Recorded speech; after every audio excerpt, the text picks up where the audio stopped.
is Nick Briggs, and you're listening to Traveling the Vortex. Traveling the Vortex.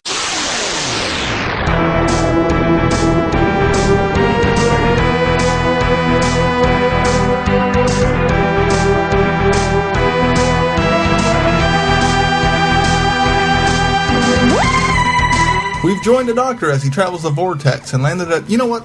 Actually, I would like to raise a glass of our Dalek juice to toast episode number 178. Clink. Clink. I'm Keith. Clink. I'm Sean. I'm Glenn. I clinked. Are we having a jubilee now? We are now having a jubilee. Yay. How are you guys? I'm ready to shoot fireworks at my fingers. Can you do that? Yeah. Can everybody? No, I want to see it. It's not like it's a special mutant power. I want to see it. Do it. You don't look like an Asian girl. That's why I always go jazz hands.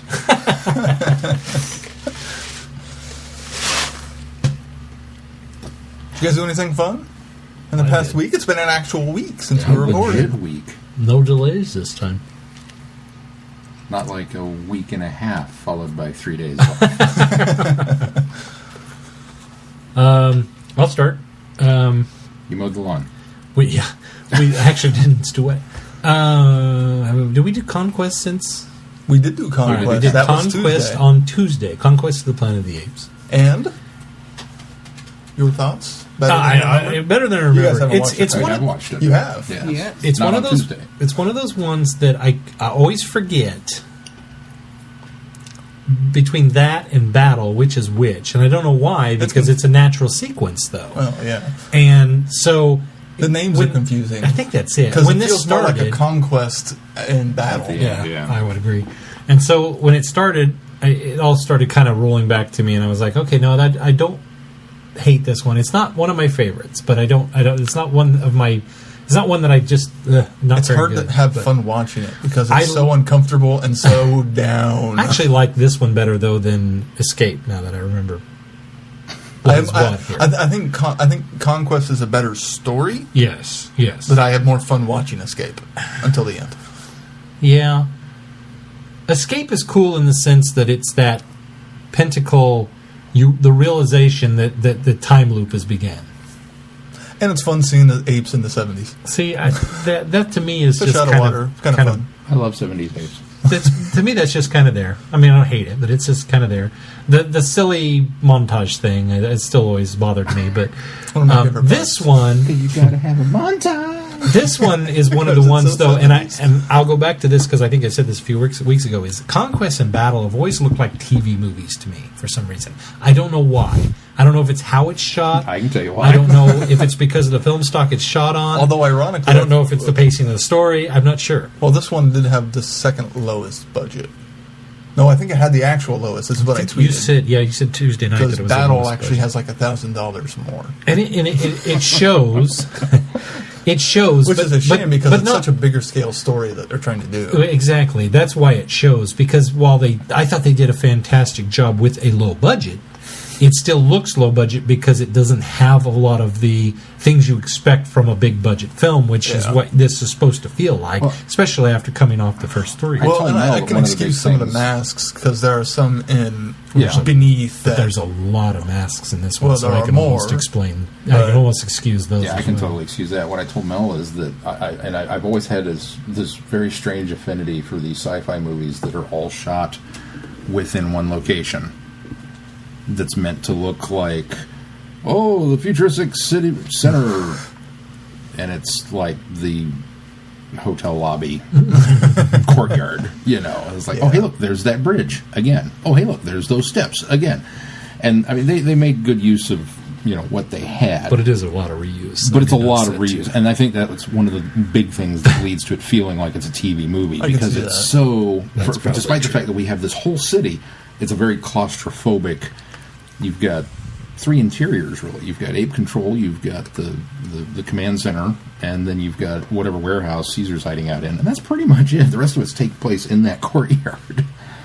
Did you watch the extended, extra violent That's what I was cut? going to ask. I just went to the end to see how the end was different. I Well, the didn't watch beginning's whole thing. different too.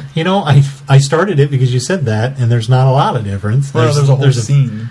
What was new then? Maybe I didn't go far enough in it. There should have started the film. I think they filmed it, and it was of this ape getting beaten, and you seeing how bad a condition they're in before it goes to the credits. Should have been there. I don't remember that. No. We watched Maybe the extended. they didn't film that.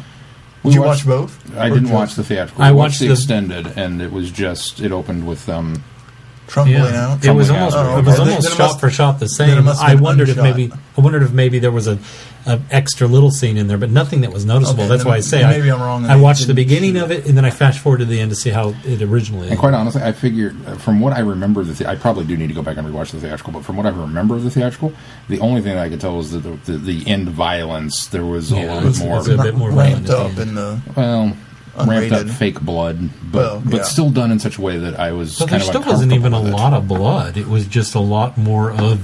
How much of did you just watch the final speech, or did you watch from the entire uprising? No, because from the entire once they get and I went about halfway beyond the uprising to the. So if you took the actual uprising, and you took the end of the movie, I was about halfway between those. Okay, there was some more. I figured there was. There. I figured it was about the same style and amount. Okay. Mel thinks the governor got off early or easy.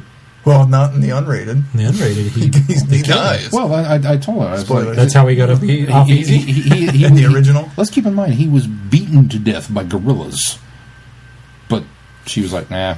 Yeah, but he lives in the theatrical version. Does he live in the theatrical? Yeah. So you guys do need to go back and rewatch the theatrical ending. At least the ending. Will set up more for battle than the original ending does. Because they tweak things. That at all. They tweak things enough that I don't know, going into battle, if watching it from the original ending without seeing the theatrical would put you in the right mindset. Yeah, it probably wouldn't, because they obviously did that. They did battle after they had recut the end of it, and so they knew they had to go that way. Yeah, it ends on a bit more uplifting of a note. A little bit, as much as you can from that, and they let them live. But unfortunately, knowing that they reshot the ending, because I didn't know ahead of.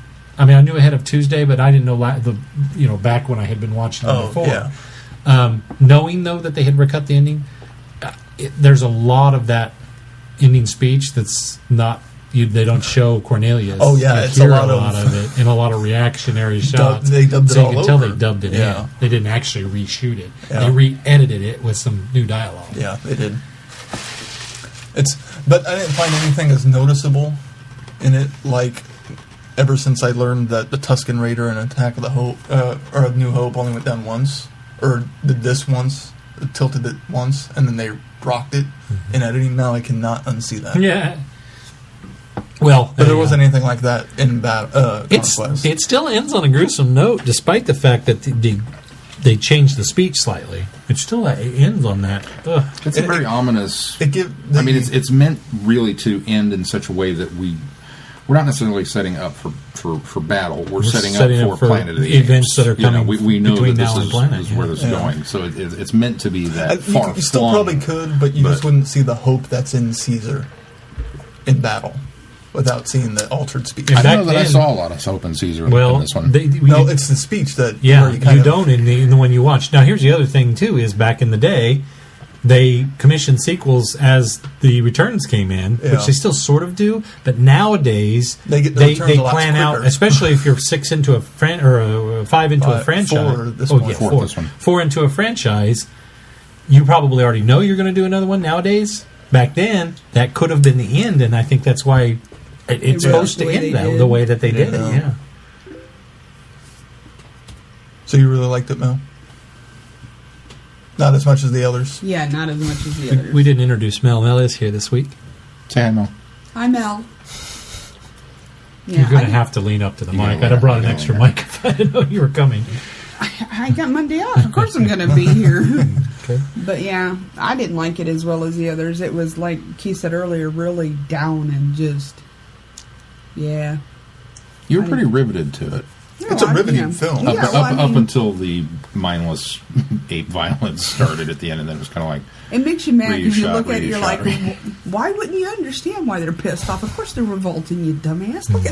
Look what they're doing. Yeah, so, yeah. As Brittany said, she and me always sympathize more with the apes than the humans. Well, and it's very much like if you've not seen the Animatrix, there's that great two-parter that kind of goes back and explains how the machine uprising happened. Oh, yeah. And, watching The Matrix, it's all like, go humans, boo machines. And then you watch how it all went down, and you're like, wow, we really kind of suck. And so, no wonder they took Planet over. of the Apes, it's like very much, yay, humans, boo apes. And then as you get further into this, you're like, nah, we had it coming. It's just... I expect Dawn to have a similar tone to Conquest. Yeah, I think Dawn's going to be very, very similar to Conquest with how but I think there's not going to be a lot of story driven from it, because I think they took elements from Conquest to make Rise more than anything else. Just tone-wise, it'll carry over. Quite frankly, the other thing that I had problems with this is the story feels very rushed. Very, very rushed. Yeah, they could have rushed. They did kind of cut down the story to get the action in. Well, and as good as Roddy McDowall is, he doesn't speak much in this one. No. It's really... though. No, it's very much... And that also shows acting. how good of an actor he was, that he didn't have to speak, and you could see everything through the makeup. One thing I told Sean is, and that you don't see in a lot of movies today, is that a lot of the scenes that there was no music, just a picture, and to me myself, lend credit to the film, because you could see how much... It made it even more unsettling without music. Yeah, because that's what was like, yeah. No music, much better.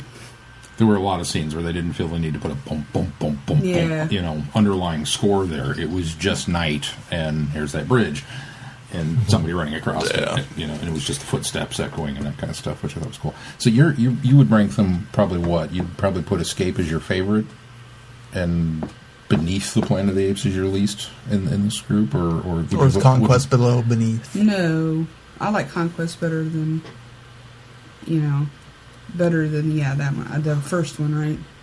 Second one, yeah. Great sets. I'm the only one. You're still the only one that likes Beneath.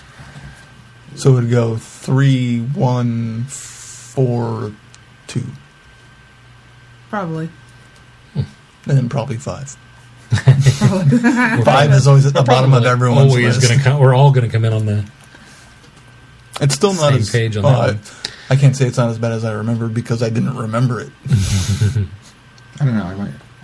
I might flip 1 and 3, but I mean, one I think one's a better movie. Is the pinnacle of the one is a better movie, but I have so much fun watching 3. Yeah, I would agree. It's like Jurassic Park. I love Jurassic Park 3. It's not a great movie. But mine's 2, 1, 4, 3, 5. Now that I remember which one 5 is. Because there's only one left. Although I did, as somewhere in that time frame of watching these movies, did see several episodes of the TV series. So I may get some of that. See, that's what I'm wondering. And I've watched some of the animated. Which I haven't watched any of the animated. I'm wondering if I'm confusing a good chunk of this TV series with 5, because... It's possible. Yeah. 4 and 5 are the ones first couple of episodes of the TV series is very much a retread of the first movie and the second movie. Different character. Well, so what I'm but finding not much of one. This is the first time I've seen a lot of these movies. So... I remember seeing the one where they're underground. I've seen that one before. The other ones I've never seen before. Are we going to get Rise in the rotation? Before? Yeah, that's going to be July, early July. Oh, okay. Before Dawn. Because Dawn is the 18th. So okay, we have a couple of weeks. We'll probably do that. We are skipping Tim Burton. Yeah. If anybody else wants to go watch it, that's fine. I did it on my last rewatch. We may go watch it just for the sake of... Yeah, I haven't seen it probably since it's been in the theaters. So having just watched it with my last rewatch, I'm armed with my science index card. Although it would be a fun tweet along. It would be a fun tweet along. It would be, because that would be one that everybody would tear apart. So maybe we can do that after Dawn. Yeah, because it doesn't fit in anywhere. It doesn't, yeah. So, yeah. Well, and really, this new... movies don't really fit in. No, but we're doing them in order so we could do Rise before Dawn and give everyone the knowledge that's necessary. And then on Wednesday night, it was a little late because I was running late. We did The Wolverine, and I want to thank again Brittany and Michelle, who were the only two, I believe, that made it through all 6 of the tweet-alongs. They were there for besides me, was there for every one of them. So, but we watched The Wolverine, which I still think is a fine movie, and the ending is a little less to be desired, but I really thoroughly enjoyed it. Then that led up to, let me think, did I do anything yesterday? No, yesterday was just hanging out with the kids and doing fun things. And then today I went and saw X-Men Days of Future Past. Ooh. Have you guys seen it? Yes. Yes. You saw it too? Okay, good. Because that's why I went to see it. Because Spoiler alert. we were going to get a sitter so that Holly and I both could go, and then both of our sitters fell through. So Holly said, "Well, just go see it." And I thought, and she hasn't seen First Class, and I thought, okay, I think she still would enjoy this. Then when I saw it, then I was like, I'm kind of glad she hadn't seen it yet because She needs number to see one, I'll First see it again, and she does need to see First Class. So Definitely needs You need to borrow First Class? You have it? I've got them all. Okay. Yeah. Oh, that's right. I guess since you did do a tweet Just along. didn't do a tweet along. Well, you could have rented it from Amazon for the night. The cool thing is I only bought Wolverine a few weeks back, and it had a $8 off the admission, so I saw X-Men Days of Future Past for free. Oh, nice. Yeah. As we like to say, gratis. So, what'd you guys think? It's good. It was really It was really good. I really It enjoyed was it. nothing like I expected. Nothing. Even having read the Days of Future Past story arc from the 1980s, 83 I think is when it came out, knowing what they were borrowing from, and I actually was quite surprised because reading that and seeing the trailers, I kept thinking, well, they're really not doing anything other than the time travel thing, but they really did borrow a few more elements and ideas from the comics, so I was really impressed by that. I was really pleased with the characters Especially in Future Time, too. by the fact that one of the biggest complaints a lot of people had was that it's Kitty Pryde that goes back in the comic book story. And in this one, it's Wolverine. But I love the fact that it was Kitty that sent him back. I wish they would have explained That how was her cool. powers changed. They didn't need to. Here's the reason they didn't need to for me, because there was another... The gal that they introduced, which I think she was a new character at the time in the comic books, they didn't really... They really didn't explain too much other than she had a psychic ability like Xavier did. And that was the catalyst for that. And so my thought in this one is I just kind of excused the fact that Kitty had awakened another piece of her mutation that we just didn't know about, that she was able to do this. So And it's far enough in the future. yeah. Yeah. You know, who knows? She could have somehow gotten the ability added to her Yeah. to help her fight the war. It would have. I mean, It would have been a nice. Or just have been a dormant Yeah, either way it works. gene. Yeah. It would have been nice to have had one line drop there Yeah. to explain it, but I'm okay with the fact that they didn't. Or one line Considering how has many- one line had to tell me why Professor X is back. They didn't say. They were so fantastic. They dropped lines about so many different things, Except explaining for that. things away. Well, they as it That went. and his metal claws in the future. Who's metal claw? Yeah, we don't know how he got his adamantium back on his claws. Did he actually have them? Did we ever see them in the future? Yeah, because When he flipped out and it cut Kitty on the arm? Yeah. because they were right. Oh yeah. They You're were right. better. You're right. But at that point in time, he really hadn't finished altering, the timeline. At the time he cut her, Well, he hadn't finished We're still altering. Doesn't assuming matter that because we're still in the Wolverine- future. Yeah. The Yeah. Wolverine is set before Yeah. this one. Yeah, he loses because it, they wouldn't have changed anything until they disappeared. And it almost makes the scene at the end of the Wolverine kind of be pointless because this is set clearly even further down further than down the the 2 road. months later that they reveal to you at the end of the Wolverine. So it's like it didn't really even matter other than being this nice nod of a bridge and not necessarily necessitating a bridge between the two. They did what I kind of assumed that as they went into it and just said here, and then as it progressed, it was like, wow, you're just completely discounting X3 altogether. They didn't. And I'm okay with that. They didn't, though. And then they showed Jean die, and I was like, oh, you were so close. Because if it didn't happen, if we just don't talk about it, it didn't happen.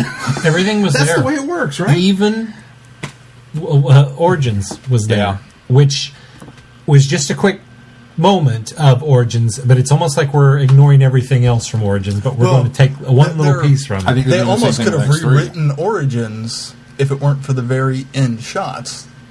They could have rewritten Origins completely and said it never happened. If that's how Stryker got him, if it was Do we want to? I don't know how much detail and spoilers we want to get. Do you know what I mean? Spoil away. We already we flew the flag. If it wasn't Mystique getting him out of the river, they could rewrite it so that's how Stryker gets him and puts the metal in him and rewrites all. Well, I get the impression that was the case, but that's Mystique. But before that, I know. But before that, they were alluding to stuff that had happened in the time stream. Yes. So No. In my opinion, by what happened in this film, everything went away. Origins went away. Last Stand went away. I get the X2 impression went that away. Everything 1 and went 2 away. at least stuck around. Well, I'm not sure because Mystique and Magneto run off at the end, essentially, but we don't know any of the events that happened between there and when Wolverine wakes up in the future again, and everything's back to normal. Well, obviously enough events have to happen. Clearly, Jean didn't die in X2. Exactly. Scott didn't die. But her hair is very red, like it was in. Well, and she may have gone through a Phoenix episode, but they dealt with it differently. That's what I'm saying. Everything was eradicated, guys. Yeah, they can start over completely now, and bring all of the original cast from X2 back. I mean, they've completely wiped the slate clean. They can do whatever they want with it, which I think is incredibly cool. Yeah. I mean, to me, that's aside from the characters they've that's how you Star Trek reboot. That's how you do it and still stay within the same universe. So yeah, all of that was wiped up, so it didn't matter. The problem I have with is everything that they're dropping hints to and trying to tie together in this film prior to whatever happens afterwards. They were linking back to X-Men, X2. They were explaining things that were coming or had happened before from whichever future or past perspective. They were linking things to especially X-Men and X2, and even some things in X-Men Last Stand, and even the Wolverine to that matter. But then the X-Men Origins was just one visual reference. There was no. It's like we're not even going to try, is what it came across as. We're going to make reference to every film we've done, except for this one, but here's a clip that we're going to show in the fast flashback sequence because it works better, Yeah. It works better than what we had for X-Men. Well, and that's the X2. So now, this is, we were discussing this the other night. So now, when did the Vietnam War end? 73. It was right after I was born. Okay. That's when we brought the troops home. 73. And they dealt with that in the movie because we had the Paris Peace Accord in this. So here's the wrinkle. is if the Mystique Striker at the end, who fishes Wolverine out, then takes him and goes to put the anime... He's apparently still... See, I don't think that's where she's going with it. Well, but because Stryker was running around with the mutant squad in Vietnam that Wolverine was a part of. I was trying to remember when Origins took place. Was that part Vietnam? That wasn't Vietnam. It was Vietnam. No, they were in... No, he was in Mini Wars. Oh, yeah. Yeah, he started in Vietnam and then went to Africa. That wasn't Vietnam. That was...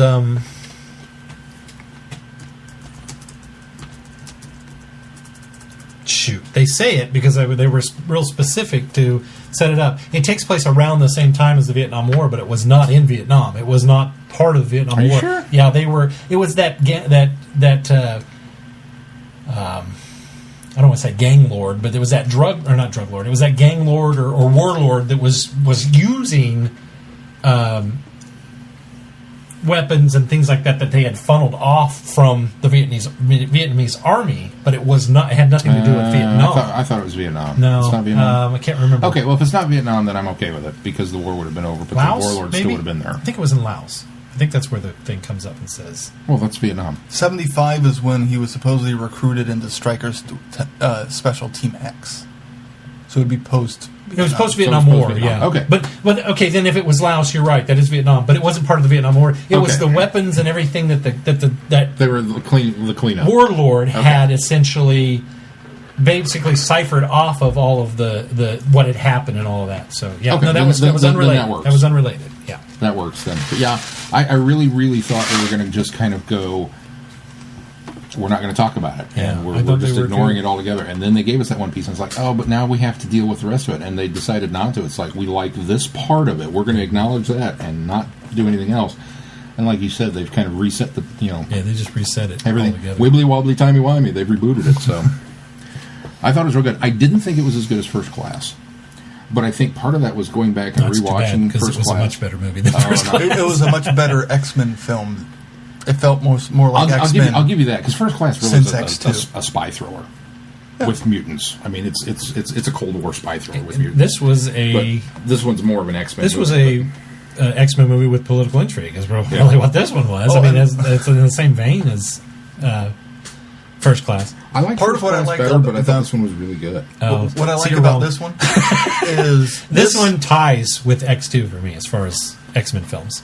This is that good. This does an I X-Men put it film just without below. making the focus all on Wolverine, which is nice and what I like. Even though he still is. Well, that's just it. He's important, but his focus is not on him. he's not the focus but they of it. balance the film The really film is so well. perfectly Yeah. balanced throughout the entire thing. I mean, Except for- Eric and Charles are the kind of the peaks of it, Yeah. and that's to be expected considering the time frame. The rest, everybody else is very balanced. I was surprised at how little Mystique was in the movie. The weirdest thing about the whole thing is the battle, the really big battle. I'm not talking about what was happening in the future. The really big battle, there's only 3 X-Men. Yeah. That's it. Oh yeah, that's true. It's Hank, Wolverine, and Professor X. And then you got the 2 bad guys. You got Mystique and Magneto.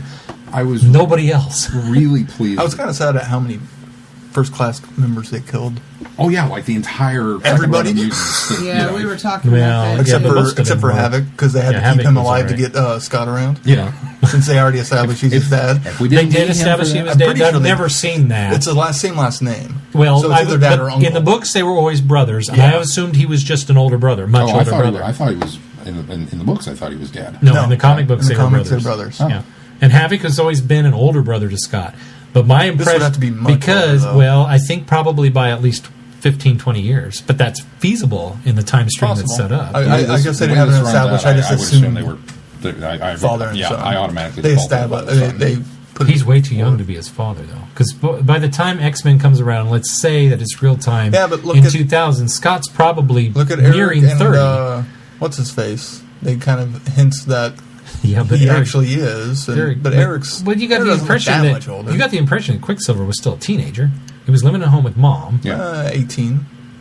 Let's say 17, 18. I mean, the last film was 10 years ago. Yeah. In timeline, and he could have had relations with her mom because he was born in the 40s. So by the time the 60s came, or not born in the 40s, he was born before the war. So by the time that this movie came around, he was probably in his 40s. Okay, so how old did you say Scott was in the first film? I think Scott was in the first film was probably nearing 30 or maybe even older, maybe 33, I'd probably 34. go mid-20s. And keep in mind, I'd though, say too, mid-twenties. that the first film, even if you go with designated movie release date timeline, which is it came out in 2000, Right. but the first thing that shows up in the film is the not too distant future, because it does comment that it's not present day, Right. it's a little further Right. off. So we've got some fudge room Yeah. there too. No, I So, I mean, it's still think possible. I think Havoc is an older brother. It could go either way. Speaking of Quicksilver, that was awesome. Yeah. Those scenes were neat. It's I gonna be hard expected for a little more Joss to Quicksilver top in it him too, but yeah, I agree. I'm I like really curious. Quicksilver. how oh they're well. gonna go Now in here's the Avengers. while the Quicksilver scenes were incredible and Quicksilver was really cool for this film, that's not the Marvel Comics Quicksilver at all. Oh. So I expect Joss to take the more comics Traditional. version of him, even though he won't get to be able to say that Magneto was his dad, but they Or just even say skirted that he's around that a idea. mutant. But they can't say he's mutant either. My favorite part of that movie was the Quicksilver bit. That was neat. That was a lot Jim of fun. Croce comes on. It was really That was so well visualized and so cool and everything. I love that they. I was really That's why worried. I going wonder if into it. they will visualize it as well. Oh, I see. Not characterization, visualization. Oh, yeah. I was really worried seeing just the trailers when the Sentinels would show up, and it's like that's not a Sentinel. That's just not. I'm sorry. Even the future version or the Well, that was just it. 'cause The only past that ones were closer. The only ones that we got in the Much trailers closer. I was very were the pleased future with it. versions. And I'm a kid of the '90s. I got to have my giant purple robot. That's one thing I think X3 did right is the Danger Room sequence when the head flies off and rolls to a stop in front of the camera. It's like that's a Sentinel, baby. And so when these things showed up in the trailer, I was like, they're going to look like these computer generated. But then they explained it, and I was like, oh. yeah. Okay, yeah, cool. I'm totally. And then when the real robots showed up at the end, And they looked very Sentinel-like. and looked very Yeah. Sentinel, I was like, See, Okay, I good job. had seen them in other trailers, so I know No, they see, were I hadn't coming. seen those yet, but yeah, I was like, that was awesome. There were so many little things that they did right that I just was very, very, very pleased with. I told Mel I was really surprised. This is, I think, kind of one of the credits when you get a really good director that everybody likes, when you get Bryan Singer back in, that you could get so many of these people to come back for very small roles. Yeah. almost Especially not speaking the very parts. surprising in cameo. Quite frankly, well, they had. Did you say they had to give her a higher billing though? Well, no, not that one. You're not talking about Anna Paquin? No, Anna Paquin actually had a bigger role in the film, and they had to cut got it. cut. She was originally not going to be in the movie at all, and then they added that one scene back in. So that's why she got a higher billing. Oh, I didn't realize. But that. it made sense that she wasn't in the film, because at the end of X3, she gave up her powers. Oh yeah. So she wouldn't be there in the future. Makes sense. Yeah. Yeah. No, I agree. So I don't know how they would have had her in the movie more. I think the That's what I reason don't why get. they were able to get as many people back to do this is because there was very little commitment that they had to do. Oh, That there was it was a small there was probably a filming week or time two and- of Kelsey filming. Grammer had to show up and get the blue face paint on and the whole bit. I mean, Quite that's... looked like Beast though from the. I mean, it was better than the young Beast we get. I think the Beast I'm not a match a fan of little Young better. Beast. But yeah, Young Hank doesn't look right as Beast. But he didn't quite. I don't know. There was just something different about older Hank. No, there It was wasn't as something. fluffy. They, There was they had something actually different wanted about him to come Mystique. back for a bigger role in the future time, and Kelsey Grammer had other commitments, so he couldn't. Was he filming the Expendables 3? I don't know what he was doing. he No, was in that, isn't he? Transformers. Oh, God, really? Because he's doing a voice for Transformers, so that kept him from filming. I don't know. I think he's a voice, isn't he? Might be studio commitment. Doing a voice in a Maybe. Transformers movie is almost excusable. You know, No, maybe he's actually in it. Because John Goodman's doing the voice, now that I'm thinking about it. Goodman's definitely doing a voice. I remember hearing that. It might be studio things too. Yeah, Might it's you true. only be able to commit to something for so much. So But yeah, you've got Halle Berry, Academy Award winning Halle Berry, and she had like Barely in it. 2 lines and died. yeah. And then came back. Well, the other thing is, how many of these people will they get for X-Men Apocalypse too? They'll probably bring a lot of them back with the promise that that'll be set in the future, so they'll have a lot more. to Actually, play I think with I those remember guys. reading somewhere that they talked about doing Age of Apocalypse, and it was going to be set in the 80s. Yeah. So they were going to It's supposed to be set recast in the 80s. Cyclops and Oh, is that Storm. right? And somebody mentioned if you're going to recast Storm, the chick that just won the Academy Award for Supporting Actress this year, Lupita. yeah, that she'd be a really good Storm. Especially set in the 80s with the blue mohawk. Yeah. Cool. I don't know where that's my other thing about this is I was so excited when I read they were doing Days of Future Past and they were going to do Apocalypse, and I thought, oh, cool, that's really neat. I'm totally excited. Now that I've seen Days of Future Past, it almost feels like a bookend for me, and it's almost, especially the way that it ends. Yeah. There was such an emotional impact at the end that I was like, they could be done now. They've just kind of fixed it for me. You know, everything's been wrapped up in a nice little neat bow. Everything's happy. They still left some dangling plot threads. At least we know why Xavier was walking around after being shot in First Class, which I think was one of your biggest Explain that, concerns. yeah.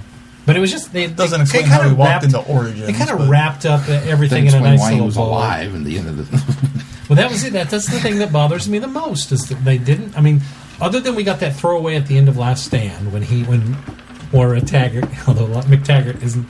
A lot of people argue that it's not her now, but she's there, I don't and know, then like, you hear the voice. yeah, she's they very must British. feel that that's enough to realize that that's how he came back.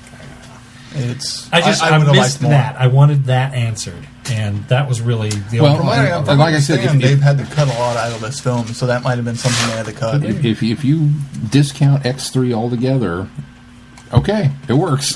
But you can't discount X3 until the end. But that's just it. You can't. If you're going to give me a piece of X3 and say we're going to count it up to this, you can't give me a point after Professor X has been vaporized. you That doesn't can't work. you can't discount X3 because if you discount X3 you have to discount I guess Origins. not necessarily. No, I'm throwing that out. Oh no, the Wolverine. I'm the sorry, Wolverine, that's what but I meant. guess she had already died by then too, so she died. But a lot of in his X2. motivation for Well, that's true. him and the Wolverine. I mean, granted, the Yeah, Wolverine. no, that's true. the So, events yeah, of you would the have to events throw of out Wolverine X3 could still and- happen, just in a different way. Yeah, you'd have They to. would come to the mansion to find him instead of. You're absolutely the right. woods. I think you'd have to cut out the Wolverine as well Yeah. if you did away with Last Stand. I'm not fighting for that. Wolverine wasn't that great. I actually don't mind Last I thought that was a Stand, good but- movie until the end. Well, and the end's not even horrible. It's just I have an idea of how the Silver Samurai story plays out in the comics. And a lot of people complain that the Wolverine didn't have the Japanese feel that the comic books did, but I thought they did a nice job framing it in a 2-hour movie. I thought they did a fine job. It was a lot better than Origins. It's just the problem is that the Silver Samurai stuff is a lot different in the comic books, and so I had that. Okay, I'm going to accept that it's kind of this giant robot thing that somebody gets in and runs, and it's not really anyway. I had big problems with it until the big reveal in the Wolverine. Oh, see, I felt like they dropped the whole plot line, and I was like, at least they're going to try. Right. Well, that's when I got relieved with the way they went with it, is when they did the reveal, and I said, okay, then I'm okay. At least you're going to... but we're going to go with that. At least it's something. But it does feel like more than you gave me an Origin. Better than not talking about it. I'll tell you, it does feel like they go way off base. It does. It's like they go way off track, but then that brings it all right back, and so that worked for me, and that's why I'm very, very forgiving of the ending. But just that little piece in there, it's a good little action sequence and piece of an action film. It's just took me a while to accept all that. Did you think Hugh Jackman looked inordinately huge in this film? He does. But you know, he looked great. But at the same time, it was like, this is the first time. No, well, I think he was getting there in the Wolverine, but this is the first time that he felt like Logan from the comic books to me. This is the first time that he really felt like Logan in the comic books, and I would really appreciated that.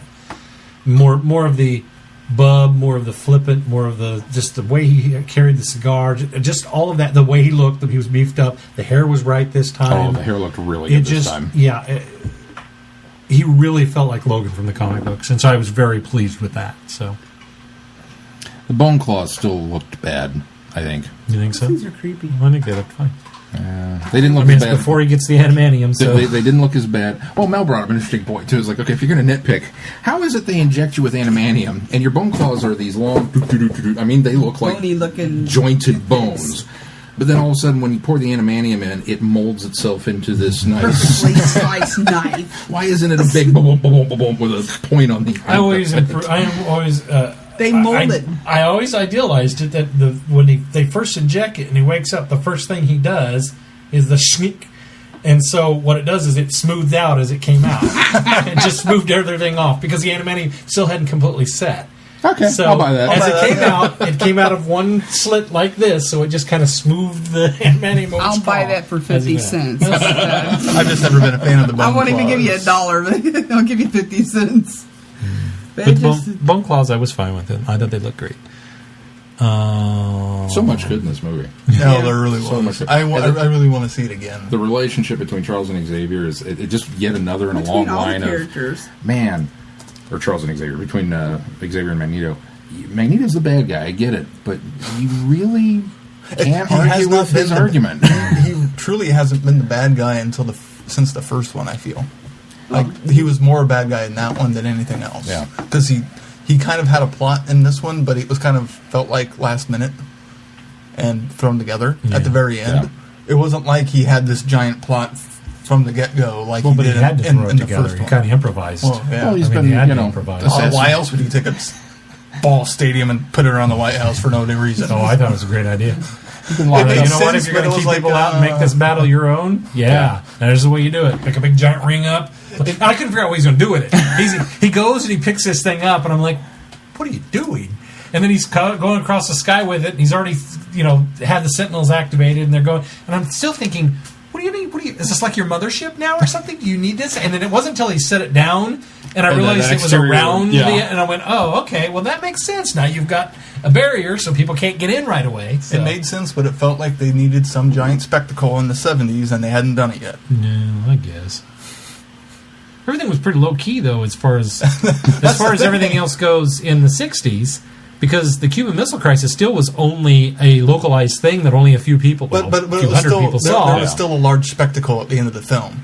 Well, there what I'm is, saying. but what my point is, it's hard for me to believe that they did something like that wasn't so. I mean, that totally takes it out of our reality.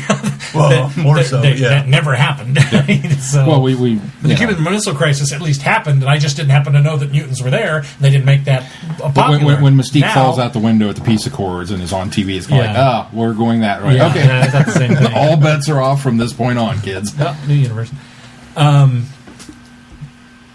was one other thing I was going to say about it, but I can't remember what it was. So, this is the one thing I hate to spoil, but the scene at the end of the credits. Oh, yeah. Somebody's going to have to fill me in because I don't even know who that person was. That's Apocalypse before, in the past.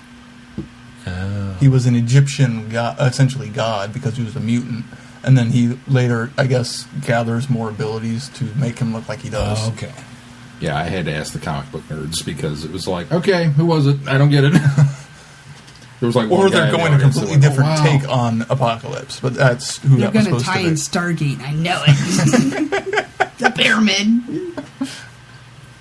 It will, if they do, it will automatically be a better movie than 10,000 BC. Every movie's going to be better But than 10,000 BC, if they had actually gone, oh, look, it's Ra's pyramid at the end, it would have been like, oh my god, this is the best thing ever. You redeemed the giant turkeys. And then it didn't. I was very sad. But the name they were chanting was the same name as his actual name. Okay, I guess I could believe that was Apocalypse then. It's not the Apocalypse that I remembered from the comic books, And but Sabah Noor, I think who it's going to be, who you remember from the Apocalypse and from the comic books is who we're going to see later. This is the beginning of his backstory. From the way Patrick explained. we're talking about the Apocalypse that showed up in like the X-Force comics and X-Factor and... Yeah, he's Egyptian. Part of the Four Horsemen. Hence the three Yeah, horsemen I behind him. remember all that. Okay. I mean, clearly they were setting up Apocalypse, but I didn't envision Apocalypse looking or doing that, so. I think that's just the whet of the appetite of what they're going to be doing with Apocalypse. I was just Plus pleased it that we seemed got a pretty- post-credit scene in an X-Men Plus, movie. it seemed a little throwaway to me, too. It was Well, like, there wasn't much there, so I was kind It of was for the comic book fans of, yeah, that's coming. Yeah, see. Have they said when that's coming out, or They're working on it now, are they? from what I understand. It's the next X-Men movie. So. I didn't know if they The released Apocalypse it yet. storyline was right around that time that I had kind of fallen off. So I was there for Apocalypse beginning in the comic books, but I don't know where they went with it. So that See, I might be think- part of the problem. I think they might be pulling later stuff Okay. 'Cause I for think- their inspiration. X Factor, I think it was around 86 or 87, is where I remember him from first. I remember some X-Force stuff with him, and then after that, I had kind of fallen off. So. The other thing I did this weekend, if we're done with X-Men, is I saw Muppets Most Wanted. How was it? How was it? It's an enjoyable film. It's not anywhere near as good as the Muppets, but it's fun. It has a lot of great lines gimmicks in it. Overall, the story was just kind of there. How much it's was really, it? Great Muppet Caper. Well, that's just it. It's the same tone and feel, but it's not. I mean, it's as different as the Muppets was from the Muppet movie, but still felt like the same tone and feel. Okay. It's the same. They've done the same thing as they've used, but then again, Great Muppet Caper has never been one of my favorites. Yeah, that's kind of what I And was so worried about. they went there with that, and kind of again, still kind of the same tone and feel, without copying Great Muppet Caper altogether. But there are a lot of one-liners and throwaways, and the film starts out with this wonderful opening number about doing a sequel, and they immediately say right there, well, we must be successful enough that we've got that the studio thinks we can do it again, but everybody knows the sequel's never as good. And it's funny because they've always had this kind of thing where the Muppets and then the Muppets Most Wanted is a sequel, and they say they're talking about we get to do a second movie, and they're singing about it. And at one point, Bunsen Honeydew goes, "Well, actually, this is the seventh sequel in the Muppets movies, or for the Muppets movies." And I thought, way to go for acknowledging that, because it's so almost like Disney to say, well, we just kind of rebooted the Muppet universe, but they didn't. And I love that Bunsen says, even we're saying, this is the second movie, this is the second movie, this is the second movie, and Bunsen says, no, actually, this is the seventh sequel we've done. That's a way to tease the longtime fans. So they did that. That's just it. And there were a lot of other little nods back, and the Muppet Ladder from Great Muppet Caper is in there and done really, really well, and alluded to really well as well. But I thought all the performances were great. I thoroughly enjoyed Ricky Gervais. Tina Fey, she was good. I mean, I expected more from Tina Fey.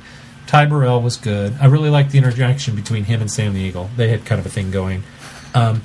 Overall, I would recommend seeing it, but don't expect the magic we got from the Muppets. So. I can tell that from the trailers. I'm now that it's at the cheap That'll be theater. one that I own. The other problem with it, yes, we saw it at the cheap theater. The only other problem with it is the musical numbers are nowhere as memorable, and that's the problem, because I wanted another soundtrack all over again. I wanted another soundtrack that I could, enjoy as much as I did the Muppets, and it's not there. The music was just kind of halfway there. For the record, X-Men Apocalypse was what IMDb is calling it, and this says May 27th, 2016. Yeah, that's what I drew. They're also working on an X-Force film I had read that for 2016, also starring, at this point, Stephen Lang as Cable. Oh, who's the guy with the M scar? Bishop. And his ability is... He absorbs powers, Energy not or energies, something. yeah. I kind of figured he was something like forces that. it outwards. Okay. It's kind of like a Cable. Conduit. He's a bit of Anyway. he's a bit of a havoc, but it's different. It's almost more like Sebastian Shaw. The way they re-envisioned him. Yeah. He was asking me who this guy was, and it was like, I didn't- he was in that one graphic novel that I read. I but didn't. I get him, I I never get him and the understood other the guy M confused. until watching this movie. Well, here's the other thing: is they melded, Or did they change the M? Well, they melded the Days of Future Past and the Bishop storyline, and I felt Bishop was almost they kind of tried to push those stories together. And the Bishop thing was always more mysterious. Bishop in the comic books had come back Because he's a time traveler in the comics, to right? warn, or actually, he was coming back to destroy the X-Men initially, because there's something that they do that triggers an event in the future that he's trying to prevent, Right. and so he's sent back to do that. And so I was a little dismayed that they kind of did that with the Bishop storyline and kind of pushed it together and made him fight, even though he did eventually fight along with the X-Men, because he was sent back. Actually, it was not to kill the X-Men, it was to kill one person that was a mystery for a long time, because of what they do that destroys the X-Men. That's what it was. And he's sent back to kill that one person, and they don't really allude to it because he can't reveal much about what's happening in the future. Right. But they kind of pushed all that together, and I felt like the Bishop was a little underplayed, but whatever. At least it was nice that there was him that they sent back to warn themselves. Right. Nice nod. And yay, Blink. Oh, she was awesome. The realization of her powers was really cool. Who? Blink. The portal girl. I think it was cool. It wasn't until they said her name that I realized what I was watching, because I was like, oh, Portal Girl, okay. So many of these powers are like, I don't remember Well, and that, so but often okay. they change the Yeah. power, like Who's we got what? had in Last Stand.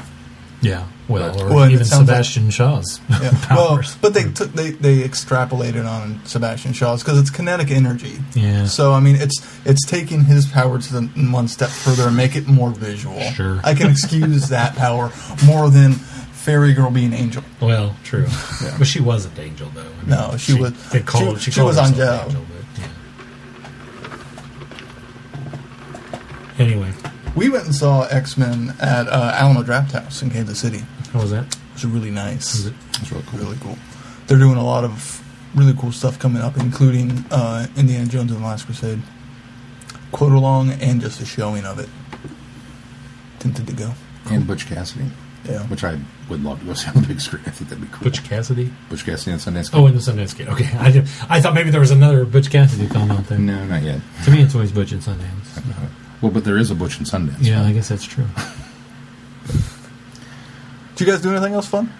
Let's see, what did we do? We caught up on, obviously, Conquest. We didn't do it on the same day as you guys did. And then we rewatched First Class. in order to be prepped for the day. And Obviously, you didn't do that. didn't do that on the That same would have day. been 2 weeks ago. And then went with Keith and a bunch of friends to Patrick's birthday party in Kansas City for the Alamo Draft House of X-Men.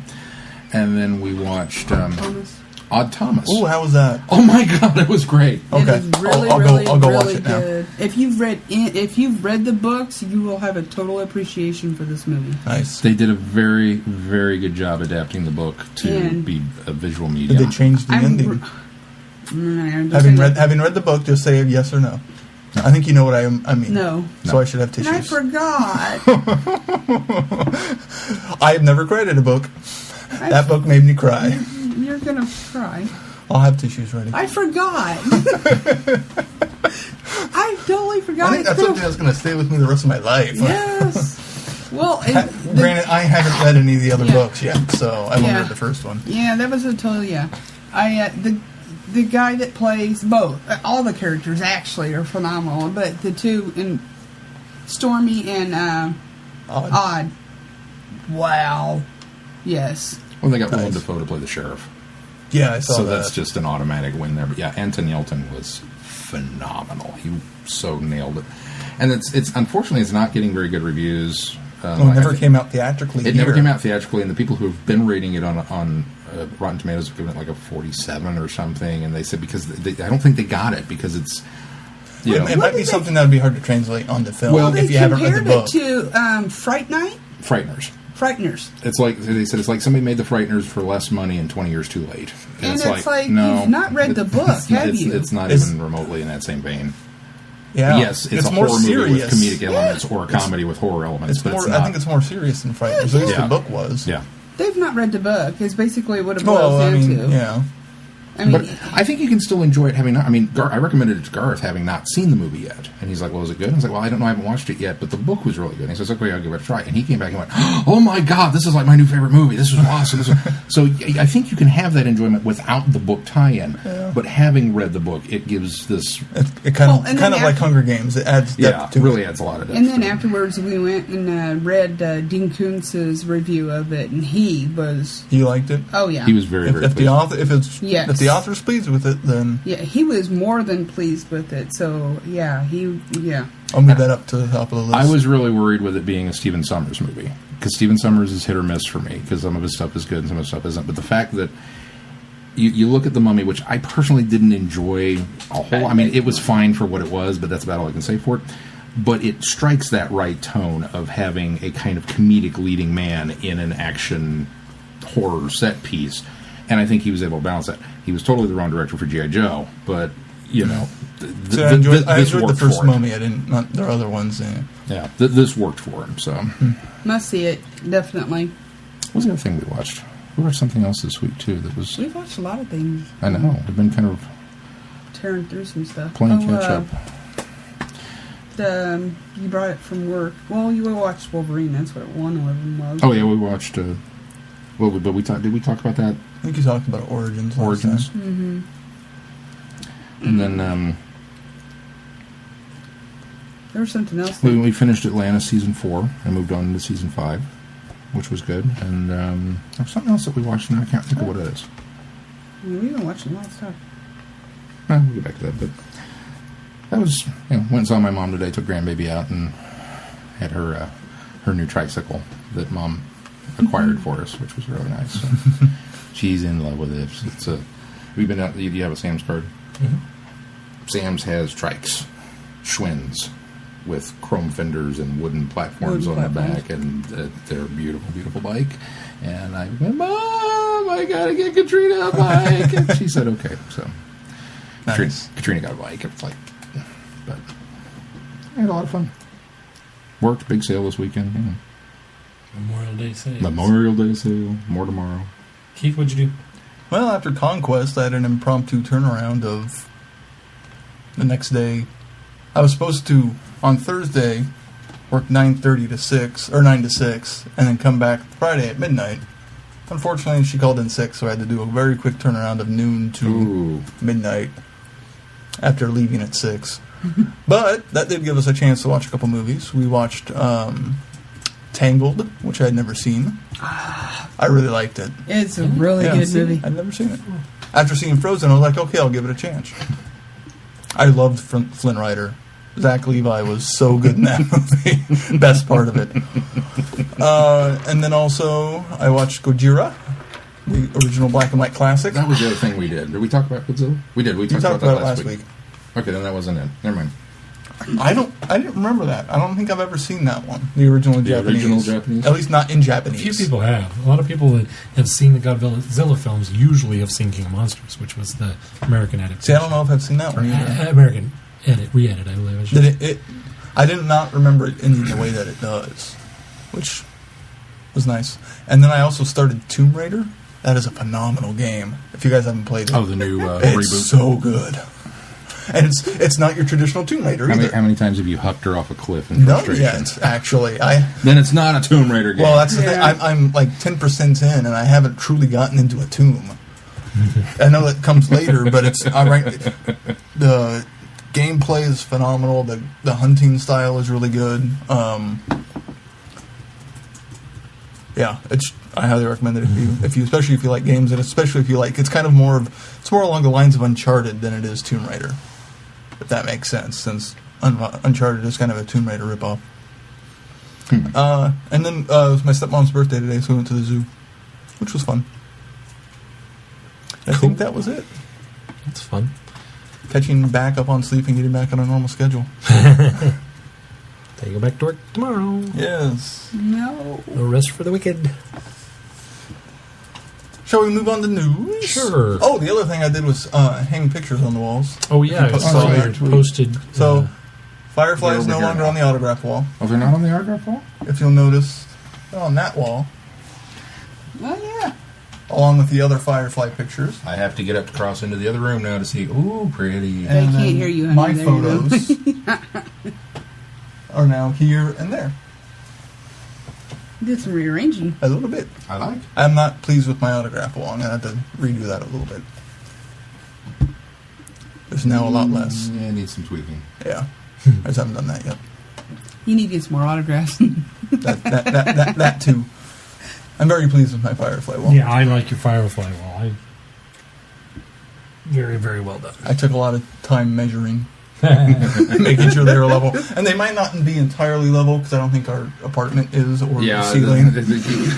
There's one thing that living here twice in my life has taught me. It's give up on my that. only criticism, and I know why you did it, is that you've got Adam at the top.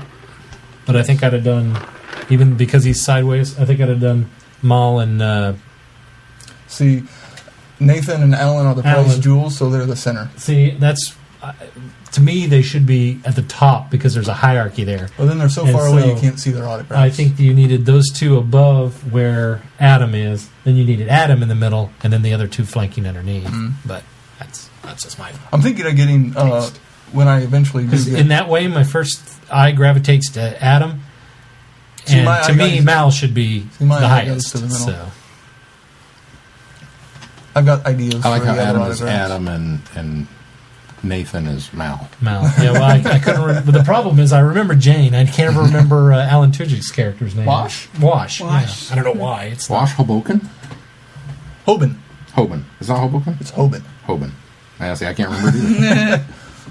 I think Thousands of brown when I get cookies Simon, just it's going to have to go. I listen to these guys. When I get Simon, it's going to have to go between Jewel and River. Yeah. I'm sorry, Summer. That's Jewel and River. See? I'm not the only one. Because I even called her Summer there. Summer earlier. Oh, and when I get a Gina, Mal won't be with Wash. He'll be with somebody else. And Right. Wash will be with Gina. Anyways, that's the other thing I did. Interior decorating with Traveling the Vortex. I had to post pictures of the other parts because I'm rather proud of those.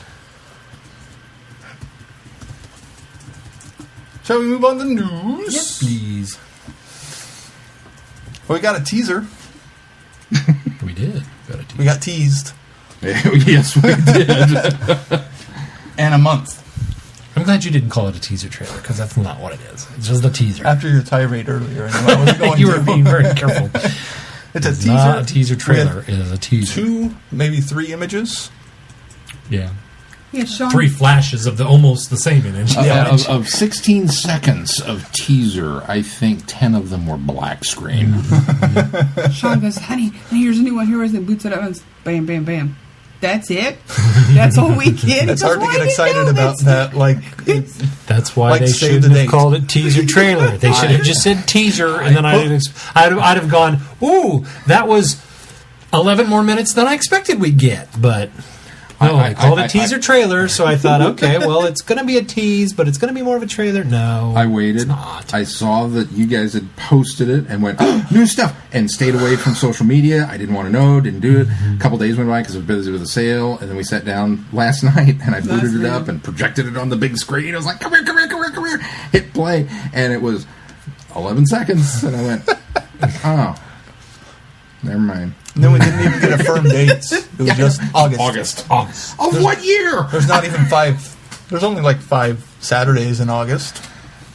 Well, I was just grateful that they nailed down August instead of the July rumor that was floating around. I think that's why they released the trailers, because they were tired of hearing the July rumor. probably. Well, but I'm you sorry, realize teaser. you realize that Get it right. they could be pulling an Easter Saturday with us by, well, it's maybe not July. Maybe it was going to be the last weekend of July, and they're going to start it the first weekend of August. I don't know. It's still plausible. August 2nd is a Saturday. Yeah. So, I mean, July, August. I mean, that last week you could have been thinking final week of Yeah, July. it Don't was try still- to justify it was it. It's still pretty August. close. I think they've known all along. I think it's going to be the 30th. And I think the guy that in the interview said we needed to get the stuff done by July was right, because he wasn't saying because it premieres in July, it's because it has to be done by July so they can have it out in August. I think the production team's deadline for everything is July. No matter what it is, no matter what you're shooting, whatever you're or producing or anything, and the guy used their production deadline because it's coming out in August. It was the director of the first couple of episodes, wasn't it? Right. So, No. Yes. Or Or was it the the second third or one, at fourth? least. I don't remember if he directed Well, the first this just in, Sherlock has got to be done by July.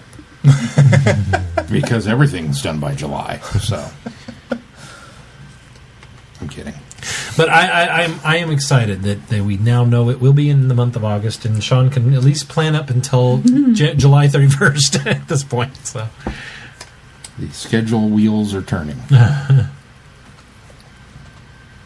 also in the news, a couple more guests for LA Who.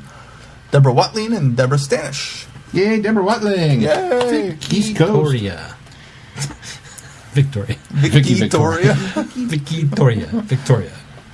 For those that don't recognize the name of Deb Stanish, she is a Hugo-nominated co-editor of Chicks Unravel Time and from the That's what I was looking Verity for was editor when you were talking earlier. I can't believe it. and of the Verity podcast. So she will be making her second term.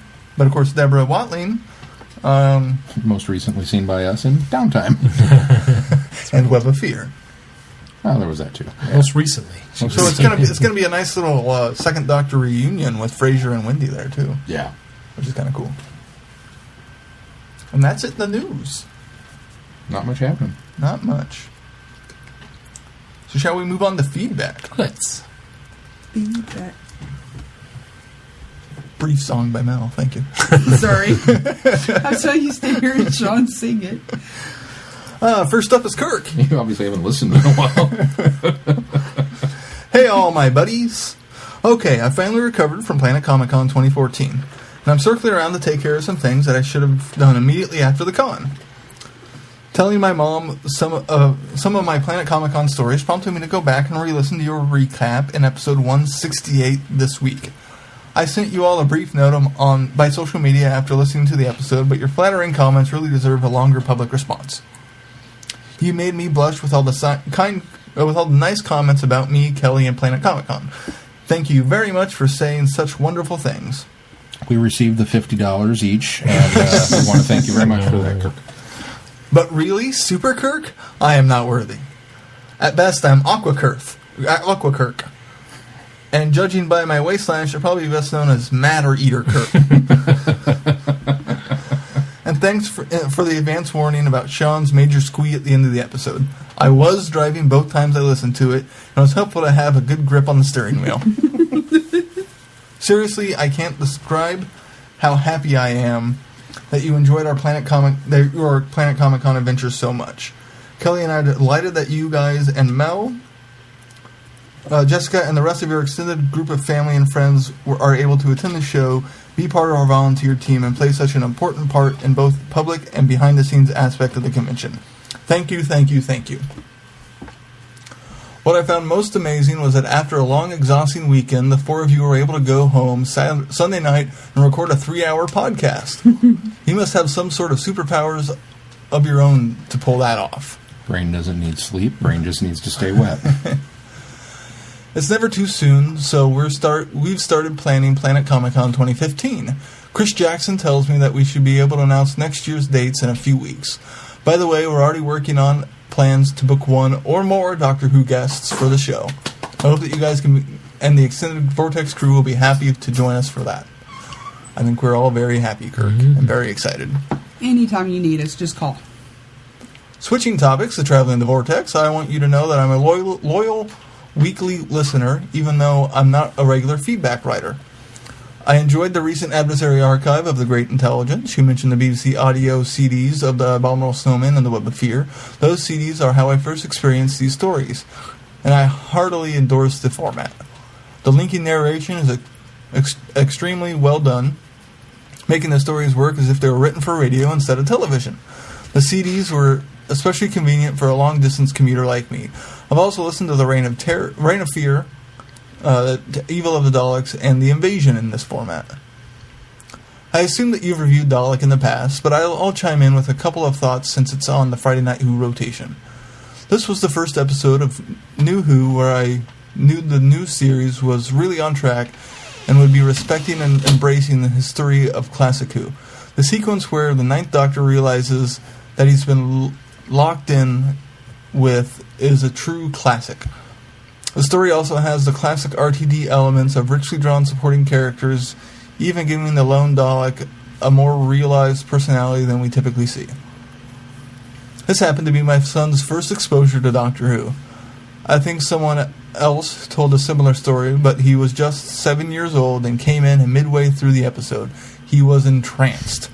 Unfortunately, since we were watching it on its first broadcast, we had no idea that the ending would be so emotional. He was devastated by the Dalek's death and didn't stop crying all night. It didn't turn him off Doctor Who, though. He came back to the show the following week as a die-hard fan. Yay. Okay, I've probably taken up half your episode by now. Thanks again for everything, and until next time, happy traveling. Kirk. Thank you, Kirk. Thanks, Kirk. Thank you, Kirk. Great to hear from you. Up next, Lisa. Lisa writes, feedback submitted. Comment question, hello, travelers in the Vortex. First, I'd like to take a moment to say thank you for the podcast. The recent delay in podcasts served as a reminder to me just how much I look forward to your program every week. You all have lives, work, family, and friends, yet you make time to create an entertaining podcast week in and week out. Thank you. I really appreciate the show. The Great Intelligence stories have been wonderful to revisit and put together as a whole, as you've all been doing. Your discussion of downtime has me thinking Moffat is a man with a mission to include what he sees as Who and to make room in his TV work for Big Finish audios, books, comics, and more. Marvelous. Mm-hmm. Second, how to explain the monster in Tip of the Tongue? Well, let's see. The equivalent of stunt casting, only with an author who was allowed to cash the check prior to turning it over. 1,000 points, Lisa. Yes, that's absolutely. Pretty much it. Third, Name of the Doctor. Moffat wrote for Alex Kingston very emotional, intimate scenes in both her first and last appearances with the Doctor. Her death scene with Tennant in Forest of the Dead, and the goodbye scene with Matt Smith in Name of the Doctor. There's also a connection between the episodes with River telling the Doctor she knows his name in Forest of the Dead, and because she knows his name, River opens the TARDIS tomb in Name of the Doctor. She is whom the Doctor is saying please to, as the Great Intelligence is attacking his friends. If he can, quote, always see her and hears her, then he knows that she is there and that she can say his name so that he doesn't have to. It's a really good way of thinking of it. Yeah. Good point. From the Trust Us scene in The Impossible Astronaut, where Alex Kingston for just a moment shows how much it hurts to have lost those 200 years in which she had become second only to the Doctor himself in terms of trust. When Amy says, "Trust me," and the Doctor turns to her and he immediately says, "Okay." To that awesome scene in Good Man Goes to War where Matt Smith runs through a whole host of emotions from extremely angry and delighted and very happy. Some of the best writing and acting of the Matt Smith era are between him and Alex Kingston. You can tell just how much Moffat enjoys writing for her and having a go at Matt Smith at the same time. Brilliant. We're going to have to wait and see if River returns and if Moffat does to Matt Smith what he did to the rest of the audience, play with his emotions. I'm beginning to anticipate New Who with a new Doctor. Hoping everyone has a marvelous and safe summer, Lisa. P.S. Hey guys, I heard Michelle say she was thinking of talking with other ladies of the Vortex. I'm a girl, I listen to the podcast, and love Doctor Who. So could you pass on my contact info for me? Either did not give the info or I missed it as rolling around and listening to the episode. Not sure if I have that much to contribute, but yapping with others who enjoy the show is always fun. Thanks. We would happily pass that information on, not here, but we will certainly... One of you I'm making a note. taking care of it now. Keith is taking care of it as we speak. So, And I can say there is some momentum on that front. That's all I can say, however. news as we get it. Yes. All right. Next or more up importantly, is... are allowed to disseminate. Yes. Next up is Holly. She writes 178. We should be checking her That's really emails to what we should know what episode we're on, so we don't have to check ourselves. 178, Jubilee and Dalek. Hey guys, it's been a while since I've seen the episode Dalek, and I have to say that I remember enjoying it the first time I saw it, and I enjoyed it this time around too. Van Staten kind of reminds me of Kivas Fajo from Star Trek Next Gen episode The Most Toys, where Data gets captured and added to Kivas' own personal collection. The emotions that ran through the Doctor this episode really make you feel for him, and you know that the Time War is still fresh in his mind and how badly it affected him. Jubilee. I liked this audio. I'm really enjoying Evelyn as the Sixth Doctor's companion. I think this might be my second or third audio with her, and I'm going to most certainly check out some more audios with her. The singing Daleks were interesting.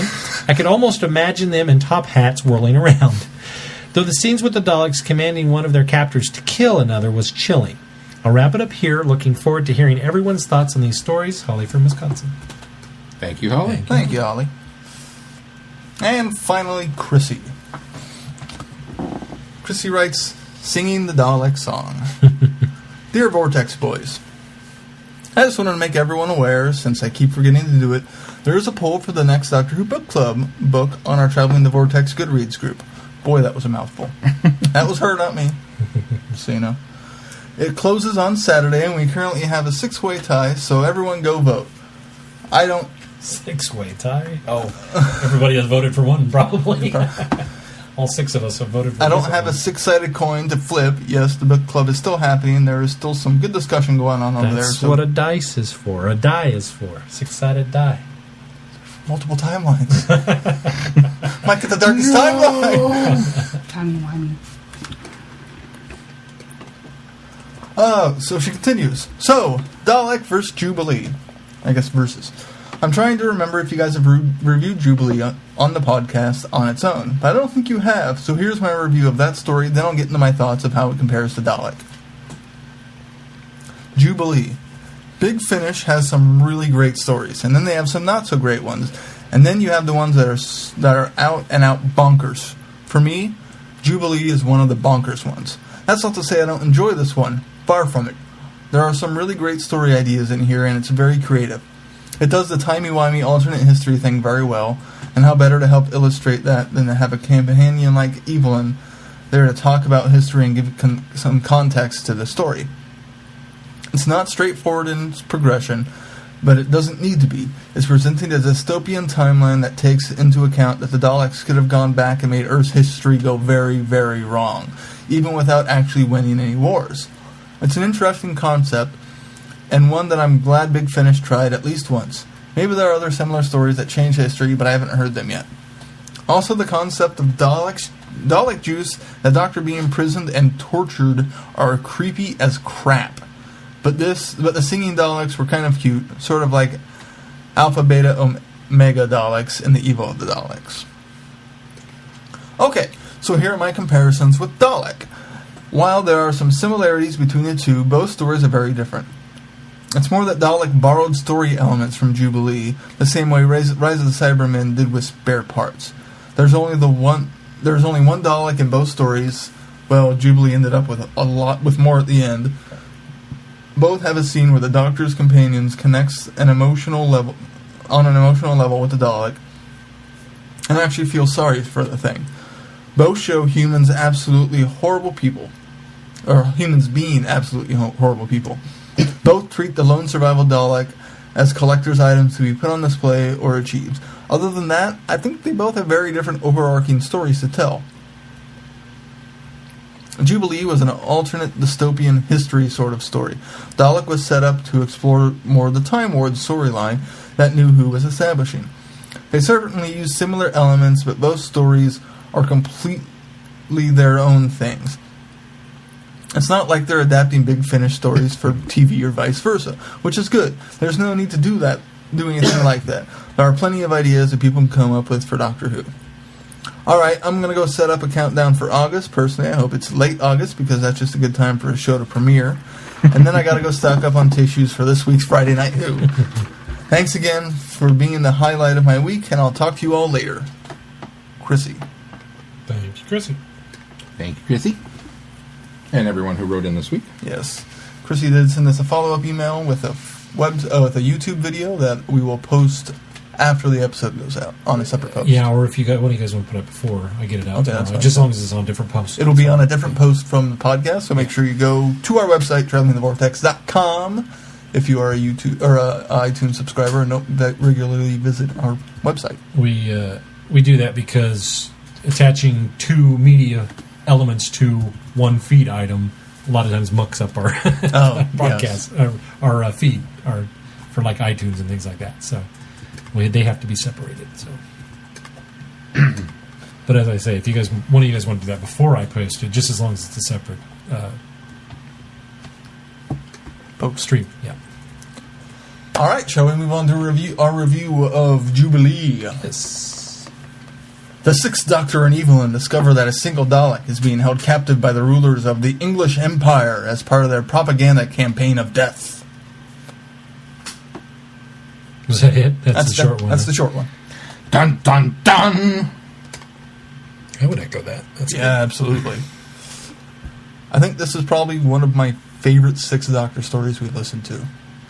Not only is the storytelling solid, the companion, Evelyn, is phenomenal in this story. I love her. And the Sixth Doctor is so good. I don't think until 9 came along that they could have done this story with any other Doctor.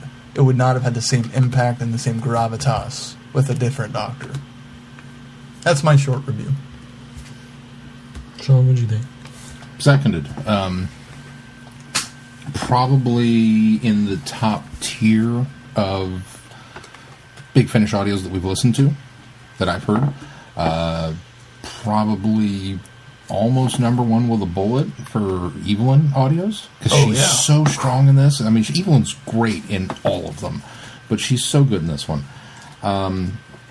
It's a fantastic Sixth Doctor story. It really plays to the strengths of Colin Baker, and yet it has as Chrissy pointed out, it's this fun little romp that has all these very cool ideas, and then it's got these bonkers, very strange segments. And it wasn't until the info dump portion of it that they kind of started to explain things to me that I was like, okay, that kind of makes sense now. Because I was really wondering how you were... Are we in a parallel universe? Are we on alternate Earth? Are we on, what exactly happened here? And then learning that, England conquered the world in World War I using the Dalek weaponry from the invasion, and changed all of the subsequent history, that there was no women's suffrage and that there was no this, and that everything was kind of built up around subjugate the weaker races, and that became this new mantra. It's like, okay, that suddenly has, really paved the way for the rest of this to work. I really enjoyed it. I was continually surprised by it. Yeah. I did not expect that it was the doctor in the cave. I thought it was Davros.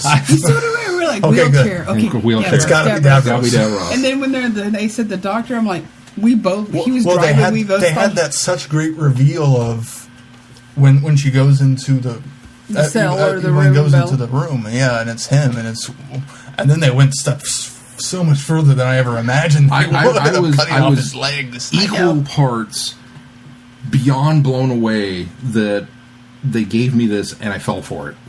You know, Because it's like, oh, it's I Davros. ain't going there. Here's the carrot. Go for You it. know, he's in this. He's in the tower in a How many wheelchair. times It's has like, it been oh, it's obvious Davros. who You it's know, gonna be? it's so got to be Davros. And so I fell for it. And then it wasn't Davros. And I had this literally equal parts admiration for being able to pull it off because you made me believe it was Davros, and pulling one over on me to the further extent that not only is it not Davros, it's the doctor, and you cut off his legs and he's in the tower. Whoa! And equal parts disappointment because I was really looking forward to Davros sitting in the tower. There was a part of me that was like, aw. I mean, yay, but aw. See, I come down differently on it because I felt they were trying too hard to, especially by adding the wheelchair element, I thought they were trying too hard to try to trick us into making us think that it was Davros, that I immediately thought, well, it's not going to be Davros.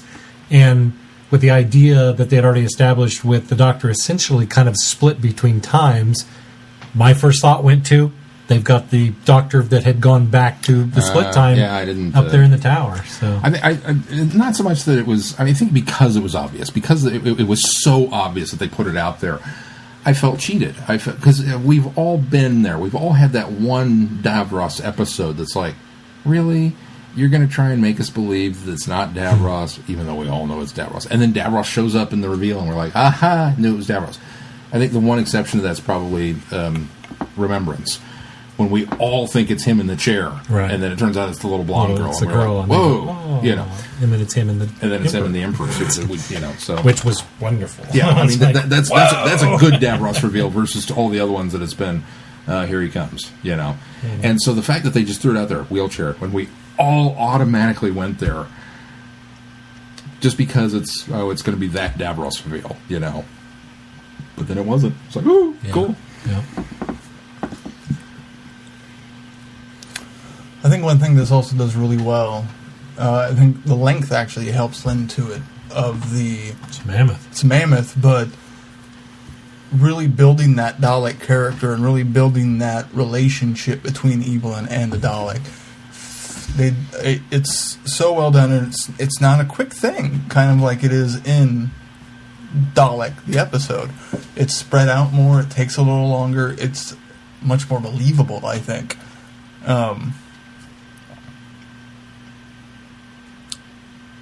And then the fact that everybody in this thing is completely bonkers.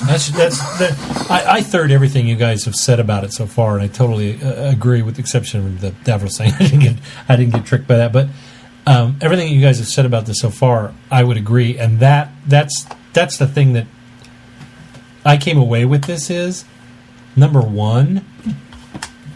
This story is really, really different than anything that's come before as far as Big Finish. Oh, yeah. Even stuff that we've listened to that's been produced after, I think this is quite different. Anything that comes close would probably be some of the stuff that was in the Divergent universe, but not even in the same way that this is done. This was one of those things where part of the time you're laughing hysterically, part of the time you're just completely sickened by some of the things that is happening, and sometimes this thing's gruesome. There are some gruesome, and then I brought the Big Finish companion with me, and I had read before that it was much more gruesome, and they had to actually pare it back and edit it quite a bit. The story itself, not the actual what they initially cut, but what's his name? Rob, who also wrote Dalek, which it didn't occur to me. And Robert Shearman. Robert Shearman. And somebody had said that, I think, maybe Chrissy alluded to that a few weeks ago back when we were talking about comparisons of episodes.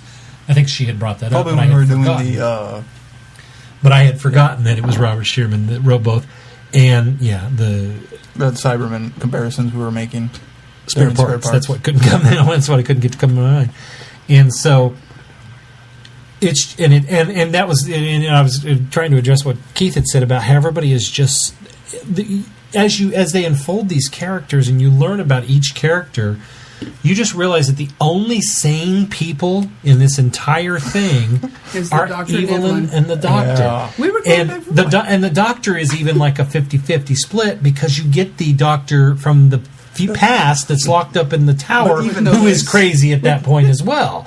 And so it's this weird like stew of different things and emotions and ideas and is really all brought together into one savory dish that just works so well together and is very impactful. And I think it's to me it's probably my top 5, if not my top absolutely. 2 Absolutely. Big Finish so far. I just think it was so well constructed, so well done, and it brought me places emotionally that I just thought, wow, I never expected this from a Big Finish audio. So, and coming off the heels of watching Conquest, the 8 movie, it just stirred up a whole bunch of other feelings for these women not having rights and the apes not having rights, and it's like, yeah, this is not right. And then the crazy man.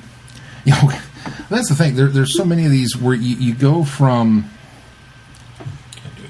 You go from the highs of the adventure, the story arc, and the what's going on here, to the lows of how horribly Of what's going on. Yeah, the discrimination and the out hatred and this kind of stuff. I'm ugly. To laughing at some of the things that are going on. Ludicrousness of and how the president's wife is such a simpering. Well, I like that they. But then she's not, and just, but then she started off as this really weak character, and then turned out not to be great, and then she falls back to weak by the end of it. It's kind of like she goes below ground. Well, yeah, it's like I want to take over so I can have somebody else be my husband and rule. I mean, it makes sense for the atmosphere, but it's like, could she? Couldn't they have shown more depth to that? Well, just the very strange dynamic and it was repeated, because the first time it was like, whoa, where he doesn't beat me hard enough. He doesn't even break the skin. And I was so taken aback by that, because it's like, I don't know whether I should laugh at the idiocy of that statement or be really creeped out or offended, or, I'm not sure how to feel.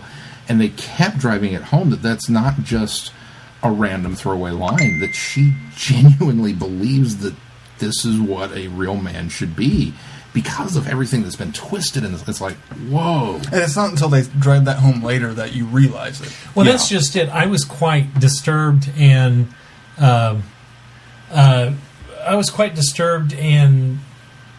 actually offended by the use of it in a story, because it just felt really odd in its placement, and it wasn't until they kind of explained. It wasn't until that it was explained that it really paid off why they did it, and it almost made it not acceptable that it happened, but appropriate for the context of what the story was. As you said, that they had won World War I, they'd essentially taken over the globe, the empire had taken over the globe, and so women's suffrage had not happened, and a lot of events that it just really kind of derelegated women. And so it really kind of almost, I don't want to say it made it acceptable, but it framed within the context of what had happened, it was a little more accepting of what it had happened and why it was written into this story that way. Sorry, I didn't get that one. But we want to talk about the parallels between Dalek, because I really think the first act of this story is very similar, very, very similar, and borrowed heavy the first part of Dalek. I think there's a lot of parallel. There's a lot of similar ideas, I think. I think there's a lot of, parallel-wise, just the whole coming here, not knowing what's going on. They've got the Dalek captured. Somebody is using it as basically a trinket or a toy or a collector's piece, and all of that, even all the way up to Evelyn having the conversation with it. And then it seems to really kind of broaden out and be something completely different. but then at the end kind of narrows in and becomes similar again. And so to some extent, still the growth of Evelyn is similar to the growth of Rose, and it stays consistent throughout. It's that single Dalek story. The core idea is the same for both. It's the trappings that it's in. That's exactly it. This is an exploration of just twisted parallel universes, whereas Dalek is an exploration of the Time War and the impact it has on the Doctor. Right. Dalek is a much more emotional story for the Doctor than this story is, despite what all the Doctor goes through in it. Yeah, that's certainly true. And I think that's where the bigger changes are, the trappings more than anything else. Agreed. Well, it's definitely, I mean, if you just look at it on the surface, I don't know that you can really say that Dalek is a remake. No. Because it isn't. Not at all. It borrows some of the core story ideas. It's more appropriate to say that it's adapted from, this one. Because the Dalek story is there. If you look at it from just the Dalek's point of view, that it came to Earth and it was captured and it's being tortured and that this is happening and that it meets a companion of the Doctor and the Doctor's still pretty convinced that it should be killed and the companion's not so sure and there's a little bit of a bond. And then ultimately, at the end, it comes to the self-realization that it needs to be destroyed. Okay, yes, that part of the story is there. The rest of the framework, the rest of the world building, is apples and oranges. Mm-hmm. It's so different, and it really takes a stroke of genius to extract that story out of the trappings of this story and put it in the Time War, backstory. Well, and weed it down to a smaller and narrower scope. Yeah, that is because of how big this one is. Yeah. I think this one though borrows the theme and idea much more than Spare Parts did with Rise of the Cybermen, Age of Steel. I agree. While I think that I can now see the parallels between Spare Parts and the Cybermen two-parter, this one they're a lot more obvious and they're a lot more. I see where you borrowed those ideas and that. Well, and the difference also with Jubilee is the fact that the Dalek storyline is important and it's there, but there's so much else going on because of it. And like you said, paring it down for Dalek, they had to cut away everything else. They stayed with just the Dalek story, which arguably is one of the most interesting things about this story. I understand why they stuck with that too. I would agree. It's the best part of this story too. Yeah. That while everything is interrelated, a lot of it's not. It's just consequential. It doesn't need to be there. It just happens to really expound on and broaden the scope of the story a lot. Yeah.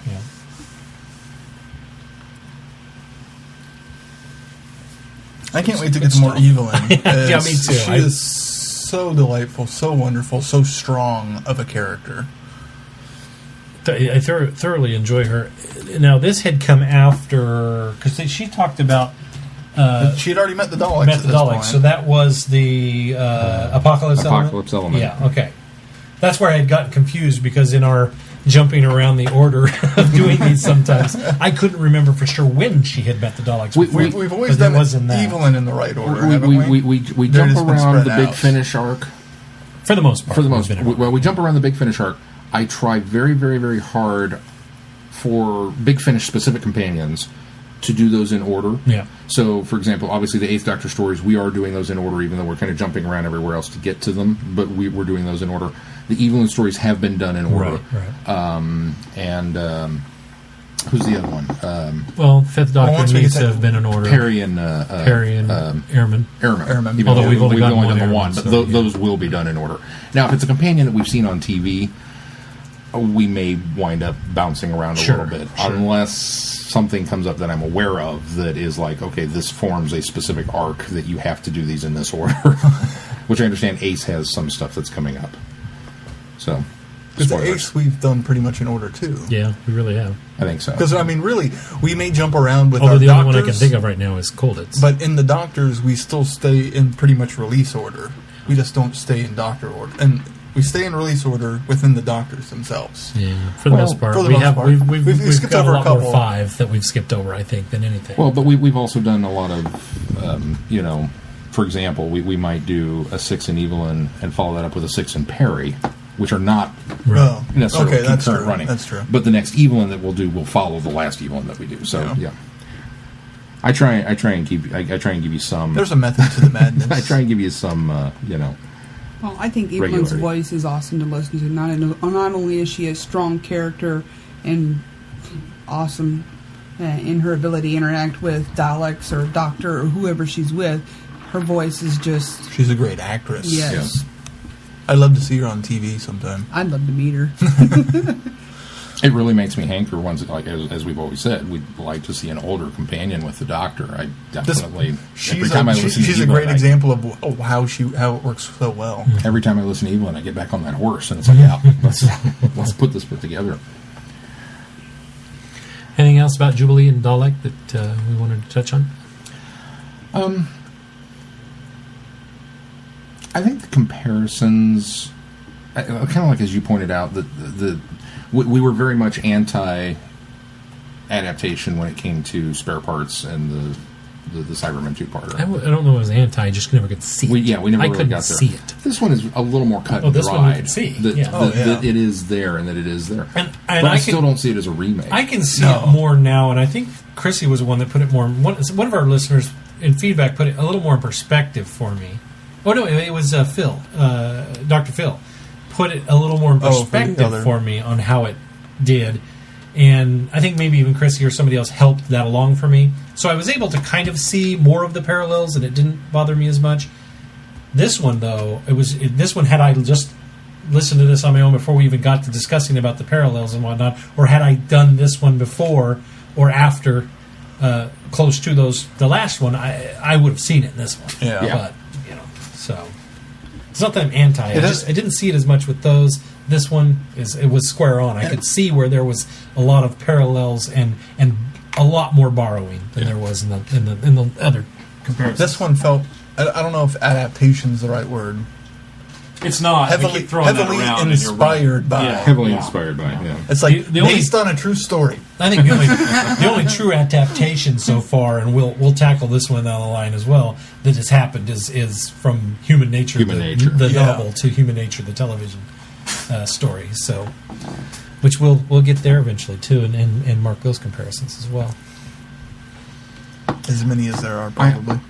If I have a complaint, and I don't know that it's a major one. Again, length. I think it's such a massive story. I almost feel like a good majority of the fourth part really was more kind of add-on. I felt like you'd really kind of built up to what wound up being the cliffhanger, but this big seminal moment of we're on stage and the Daleks come to this realization and, help me execute him. The Doctor refuses. Okay, help me execute him. And the Dalek refuses. And that everybody's just kind of...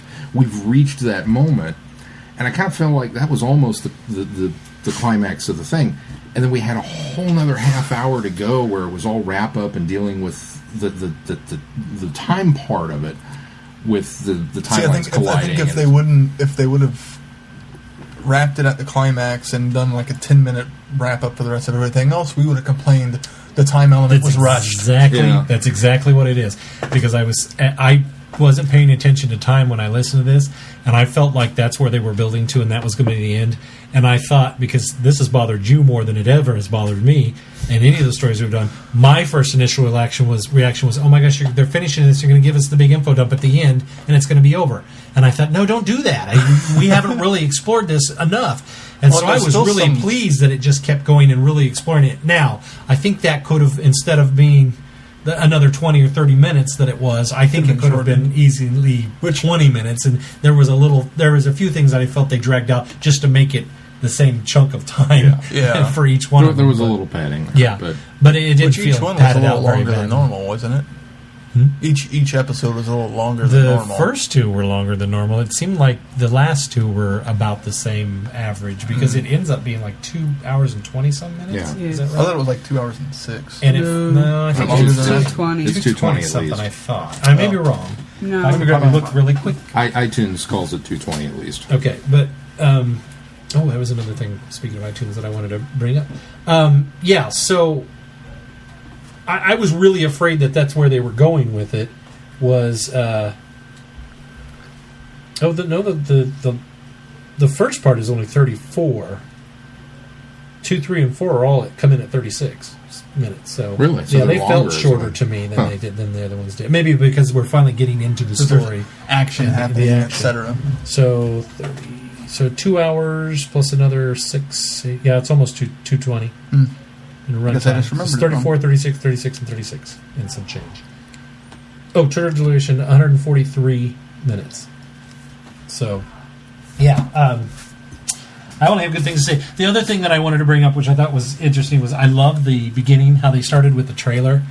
My first thought was he sets it up with Nicholas Briggs doing one of the typical trailers, and it's coming soon to Big Finish. And I was like, normally these are at the end. Yeah, I think maybe there's been one or two others that had a trailer at the beginning, but I thought that was an accident. And then I thought, no, they're always at the end of the thing. I'm pretty sure that. And then and so I'm thinking this through and not really paying attention until they get to kind of the doctor shows up, and I went, wait, that's not the doctor. And then I was like, oh, I better listen to this closer. So I hit back and went back and listened to it again. Because I'll be honest, when it started and it was coming soon, I was like, and I fast forwarded a little bit to try and get it to and my iTunes was being goofy and wouldn't allow me to do it, and so we finally broke down and I had to go do something else and started it, and so I just gave up. I was like, okay, we'll just listen to it, and then it was like, oh, maybe this is part of it. It just goes from serious trailer to quite silliness is what it was. I was like, okay, that was a neat way to start a story,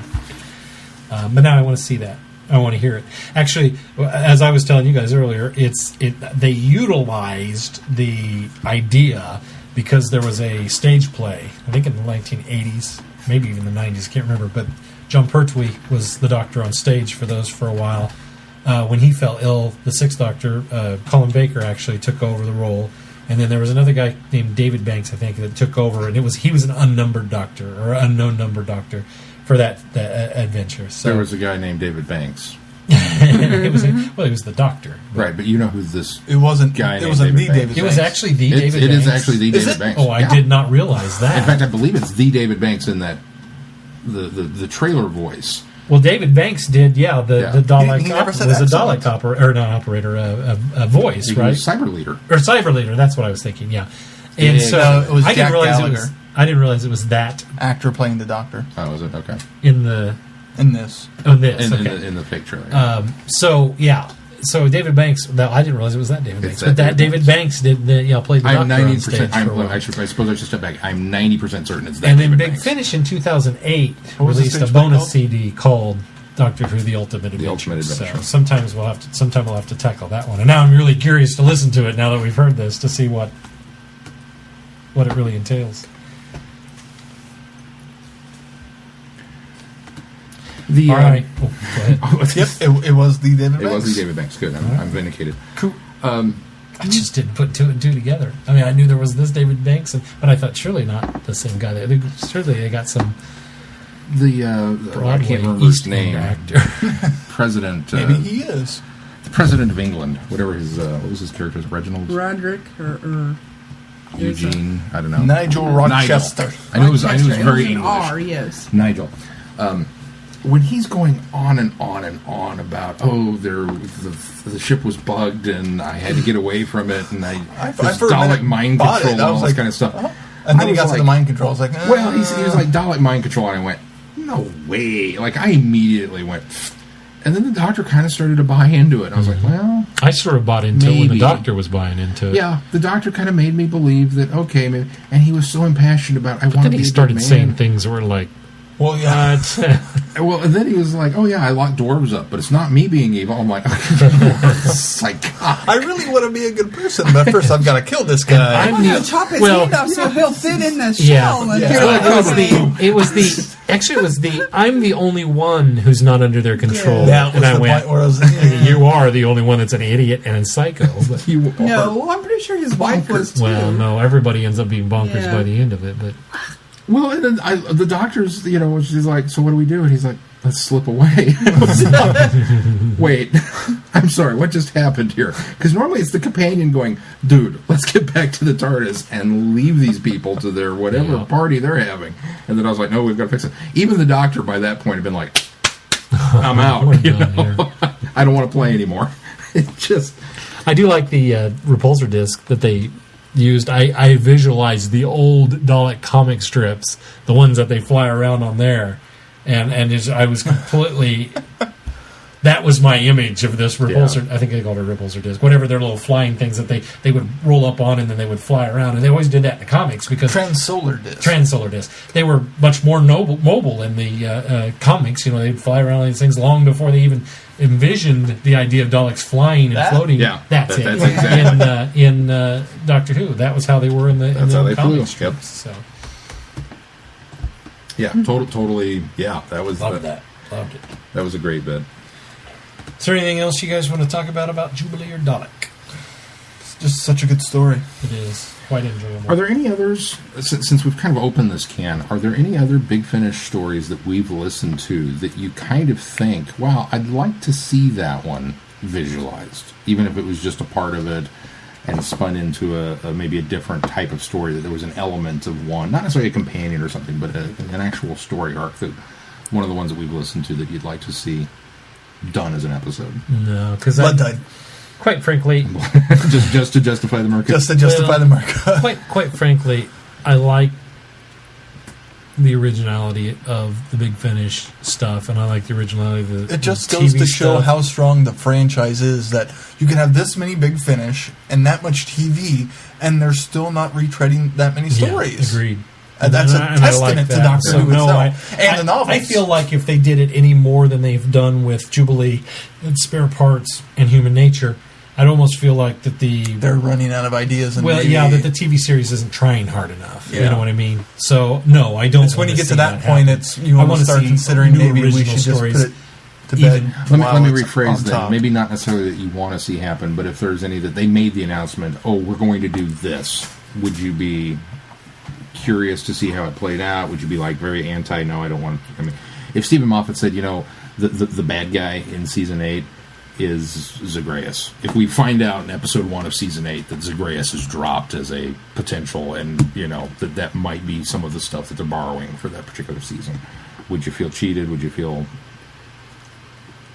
It depends on how it's done. I need to see the I mean, finished if product. they borrowed the story ideas, then yeah, I would feel cheated. If they said, this is the Zagreus from Big Finish, but that's going on. we've got a new way to utilizing, and yeah, quote unquote rebooting him, or not even, well, yeah, like they did with the classic monsters. great intelligence.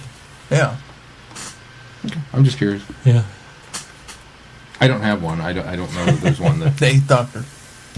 Just bring him back bring and him do back. more. Yeah. Even if you just readapt the stuff that's already out there, bring it back. That's okay. Just televise it. Just televise it. All right, what do we got coming up on that the would be schedule? really hard to televise. Yeah. Especially the Divergent universe would be. Might be- ML, any last Might be thoughts? clearer in our heads, but What have we got here? This week, Friday Night Who? Caves of Adrazani. Woohoo! Finally. yeah. What many people consider to be the pinnacle of Who television. And one of the greatest episodes, if not the greatest episode of the classic series. And I've never seen it. Let's hope it lives up to it, because And I Keith's pre-purchased never it. seen You pre-purchased. I pre-purchased. I've purchased. This is my first Who disc that I bought that I have not seen. That's a leap. You bought Caves for me, didn't you? No, Is I that bought it? it new at Best Buy for $9.99. You bought Caves for me, right? Oh, for you? Yes. Sorry, I think you said from. I thought it was I thought a he birthday said or from Christmas too. gift. I got it for you Oh, for Christmas. your for copy me, came yeah. from Yes. not this. Because Okay. I didn't own it. I got you I mean, I special love it, edition. but I didn't own it until recently. And Yeah, so then we all have special editions. We all have special editions. But I yeah, had gotten it recently, but I couldn't remember. It was a couple years Because you ago. got me Genesis too, which is one of my other Yeah. ones. And you were surprised at both of those that I didn't know either. you More so by Genesis. Yeah. You realize that by that traditional argument that usually it's, I think the hierarchy of fan lists is usually Caves, Genesis, Talons, which Yeah, but Terror of the Zygons is pretty high up there too. So I mean, 3 out of 4 is probably the better averages than 2 out of 3, all right, I'm going. or 1 out of 3, I guess. So that's the show topic for next week is going to be Caves of Adrazani, and we'll let you know what Keith think and what I thought, and Glenn will say that we're wrong. And, The following week, we follow it up for Friday Night Who with Glenn's favorite episode of all time Who, and one that's usually not on anybody's top 10 list. You've seen it? I've seen it. Okay. Well, actually, I don't know that I've actually seen... I think I've seen pieces of it, but I read the novelization. That was another one that I had read. Sure and I had to read it 3 or serves it 4 better. times because I wasn't sure that I got it. See, but- there you go. Then you, Yeah. Watch Keith's going to come back and go, Oh, this is the greatest story ever. It's the next Ghost Light. Ghost Light. Keith really liked it. I'll tell you, I'm going to give Ghostlight another chance, You need to especially borrow my after I copy? read... No, well, yes, I may, but especially after I read the novelization, because I was so impressed with Mark Platt's Downtime writing of novel, Downtime, yeah. But yeah, Twin Dilemmas the following week for Friday Night Who, and then our show, number 180, it's an anniversary, we'll be doing They're all anniversaries. the Twin Dilemma and Something Borrowed, which is the 6th ebook. And I do have some schedule in progress now that we've got the August date, and I will get it posted very, very quickly on the website for all of you. All right. Is there anything else anybody wants to add to this week's show? You remember that scene where that Dalek exploded? That was cool. If that's going to do it for this week, until next week, I'm Glenn. I'm Sean. I'm Keith. I'm Mel. Cheers. Good night, everybody. Be seeing ya. Bye, guys.